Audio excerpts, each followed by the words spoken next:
Malabo na raw na umabot pa sa ligawan stage sina Kim Chiu at Paolo Avellino. Ayon sa nasagap ni OG Diaz mula sa production staff ng bagong teleserye ng Kim Pao, hindi na raw ganon kasweet ang dalawa. Okay sila sa set pero yung ligawan medyo malabo daw, chika ni OG Diaz. Syempre nalungkot ako, Kim Pao ako. Mas sweet sila nung una, nito na raw parang hindi ganon kasweet, dagdag pa niya. Umaasa naman si OG Diaz na may pinagdadaanan lamang sina Kim at Paolo.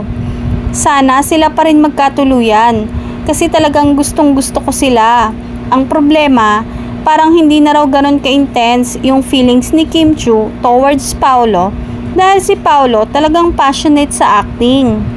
Dawit din sa tampuhan umano ang napapabalitang panliligaw di umano ng sikat na attorney ngayon si Oliver kay Kim Chiu.